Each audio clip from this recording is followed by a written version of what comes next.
Attorney, napagkasunduan na namin ni June na ibenta tong furniture shop. Kahit mahalaga sa amin tong shop, kailangan ng mama namin eh.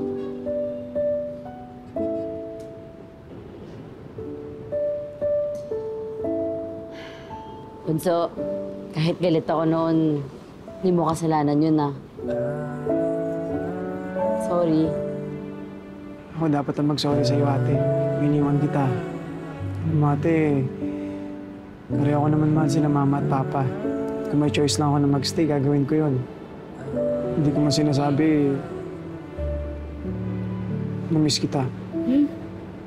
Na-miss ko yung mga banding natin. Paano tayo nung bata?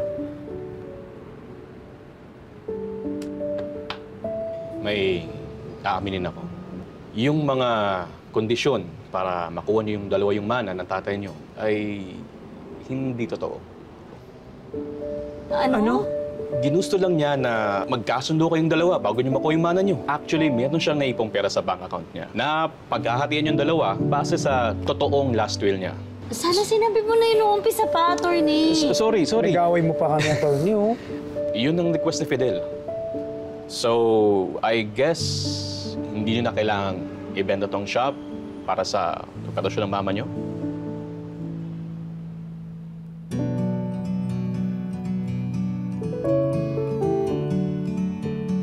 Dahan-dahan lang po, Nay. Opo, anak. Ayan.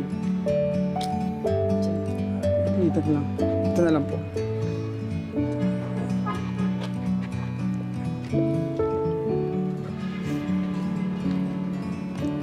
Ate, maraming salamat sa pagtulong, sa pagbayad para sa operasyon ko.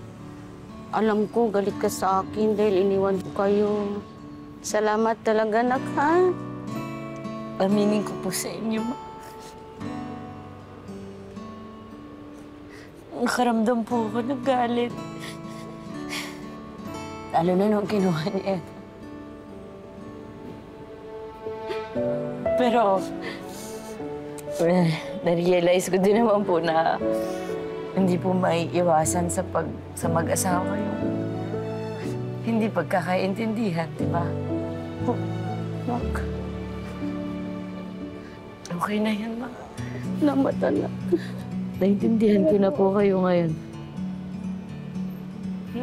Wala naman niyakan dyan, oh. Huwag niyo naman ayoko umiiyak, eh. Ingit ka lang, eh. Yakap na lang, yakap! Namiss ko kayo.